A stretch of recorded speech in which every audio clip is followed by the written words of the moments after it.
কলকাতা হাইকোর্টের বিচারপতি অভিজিৎ গঙ্গোপাধ্যায়ের নির্দেশ বহাল রাখল সুপ্রিম কোর্ট। খারিজ করা হল বিচারপতি সুব্রত তালুকদারের নির্দেশ।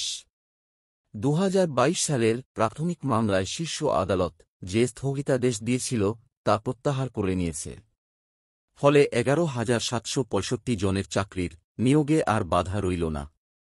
প্রাথমিক নিয়োগ প্রক্রিয়ার প্যানেল প্রকাশের ওপর স্থগিতাদেশ তুলে নেওয়া হয়েছে। সুপ্রিম কোর্টের নির্দেশ ছিল প্রাথমিক শিক্ষক পদে চাকরির জন্য বিএড ডিগ্রিধারীরা আবেদন করতে পারবেন না। প্রাথমিক শিক্ষক পদে নিয়োগের জন্য ডিএলএড পাস আবশ্যক। তবে ২০১৪ সালের সময় এই বিষয়টি বাধ্যতামূলক ছিল না। তবে পরবর্তীকালে জটিলতা তৈরি হয়।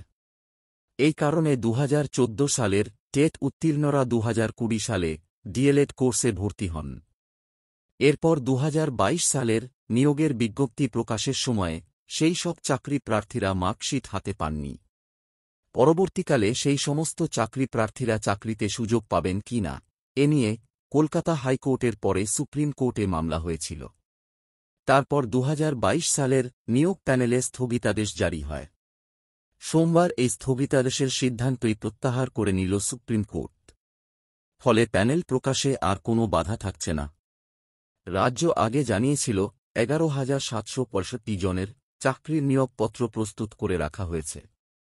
সুপ্রিম কোর্ট স্থগিতাদেশ তুলে দিলেই চাকরি প্রার্থীদের নিয়োগের কাজ শুরু করবে রাজ্য সরকার।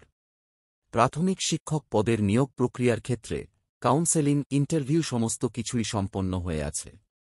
কিন্তু মামলা চলার কারণে নিয়োগ প্রক্রিয়া সম্পন্ন করা যায়নি।